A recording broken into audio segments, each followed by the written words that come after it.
So my paradigm is called inside the world. It's a world where everyone lives inside the world, not on it, like us humans. So what is my world disrupting? Obviously free space, outside activities, the money system, because everyone's making their own houses. Air supply, because you're not near the trees, you're in the ground.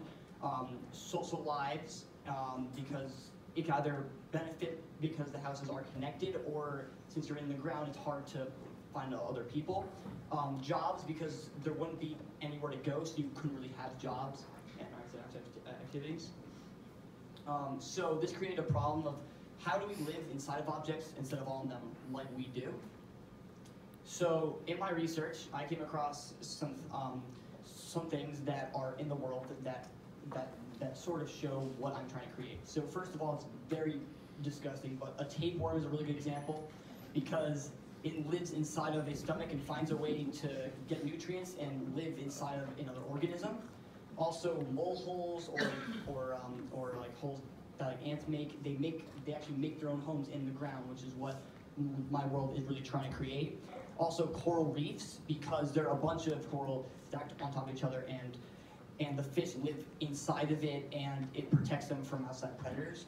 And also, this is actually a human-made environment. It's a bunch of houses that were carved into the landscape around a house, and it's a sort of a community that's around a house, and it's actually carved into the land.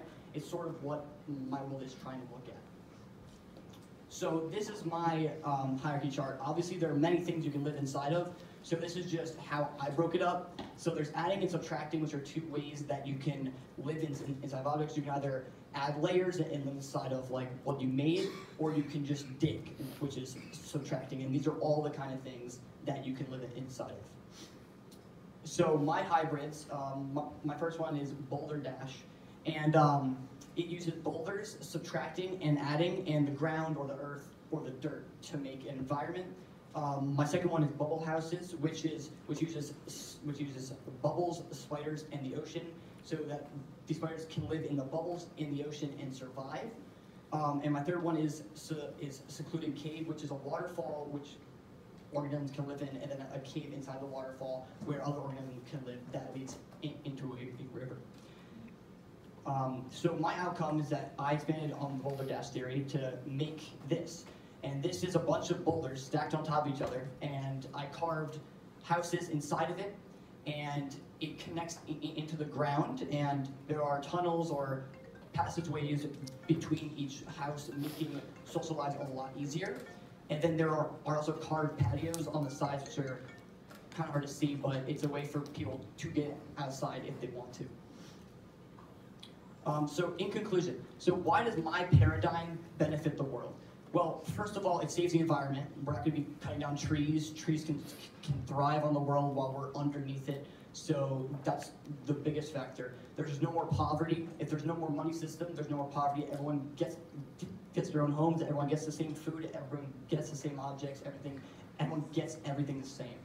Also, organisms are more interactive because if every house is connected in some way, organisms or humans are forced to interact with each other, which is a key factor in living in this world.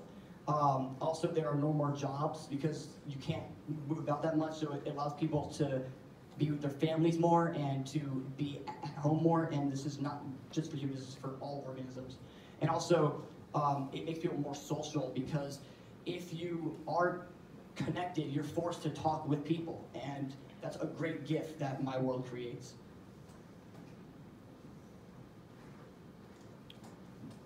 We would just like to thank everybody for coming and giving us your attention and time. And we hope you have a better understanding of what we're trying to do and how we're trying to change the world. And who knows, anybody in this room could come up with the next idea that could change the world for the better. And we want to say thank you again to Mr. and Mrs. Weston, Miss Portis, Miss English, Josh, Ian, Altariq, Jason, everybody who helped us along the way. Any questions?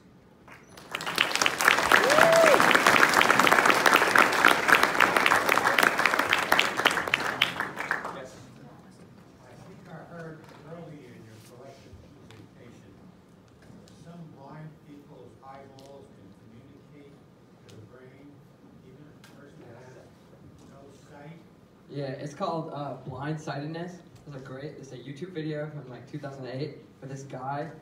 It's a bunch of researchers, and they put boxes and like a tripod and some other stuff in a hallway, and he can't see, and they've taken MRIs of his brain, and they see that his eyes don't connect to his visual cortex, but for whatever reason, he can still walk down the hallway and avoid obstacles. That's one. There's two different types of blindsidedness. There's one where they put colors in front of people and they say, "What color is this?" And then the people guess.